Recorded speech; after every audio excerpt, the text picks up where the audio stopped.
Exodus chapter 14. And the Lord said to Moses, Tell the Israelites to turn back and encamp before Pirahoth, between Migdol and the Red Sea. Before Baal Zephon you shall encamp opposite by the sea. For Pharaoh will say of the Israelites, They are entangled in the land, the wilderness has shut them in. I will harden Pharaoh's heart, and he will pursue them, and I will gain honor and glory over Pharaoh and all his host, and the Egyptians shall know that I am the Lord. And they did so. It was told the king of Egypt that the people had fled, and the heart of Pharaoh and his servants was changed towards the people. And they said, What is this we have done? We have let Israel go from serving us. And he made ready his chariots and took his army, and took 600 chosen chariots and all the other chariots of Egypt with officers over all of them. The Lord made hard and strong the heart of Pharaoh, king of Egypt, and he pursued the Israelites, for they left proudly and defiantly. The Egyptians pursued them, all the horses and chariots of Pharaoh, and his horsemen and his army, and overtook them and camped at the Red Sea by Pirahoth, in the front of Baal Zephon. When Pharaoh drew near, the Israelites looked up, and behold, the Egyptians were marching after them, and the Israelites were exceedingly frightened and cried out to the Lord. And they said to Moses, Is it because there are no graves in Egypt that you have taken us away to die in the wilderness?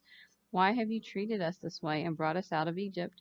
Did we not tell you in Egypt, Let us alone, let us serve the Egyptians? For it would have been better for us to serve the Egyptians than to die in the wilderness. Moses told the people, Fear not, stand still, and see the salvation of the Lord, which he will work for you today. For the Egyptians you have seen today you shall never see again. The Lord will fight for you, and you shall hold your peace and remain at rest. The Lord said to Moses, Why do you cry to me? Tell the people of Israel to go forward. Lift up your rod, and stretch out your hand over the sea, and divide it, and the Israelites shall go on dry ground through the midst of the sea. And I, behold, I will harden the hearts of the Egyptians, and they shall go into the sea after them. And I will gain honor over Pharaoh and all his host, his chariots and horsemen. The Egyptians shall know and realize that I am the Lord, when I have gained honor and glory over Pharaoh, his chariots, and his horsemen. And the angel of God, who went before the host of Israel, moved and went behind them. And the pillar of the cloud went from before them and stood behind them. Coming between the host of Egypt and the host of Israel, it was a cloud of darkness to the Egyptians, but it gave light by night to the Israelites. And the one host did not come near the other all night. Then Moses stretched out his hand over the sea, and the Lord caused the sea to go back by a strong east wind all that night, and made the sea dry land, and the waters were divided. And the Israelites went into the midst of the sea on dry ground, the waters being a wall to them on their right and on their left. The Egyptians pursued and went in after them into the midst of the sea, even all of Pharaoh's horses, his chariots, and his horsemen.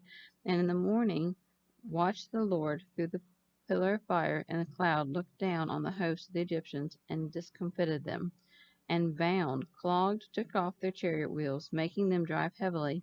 And the Egyptians said, Let us flee from the face of Israel, for the Lord fights for them against the Egyptians. Then the Lord said to Moses, Stretch out your hand over the sea, that the waters may come again upon the Egyptians, upon their chariots and their horsemen.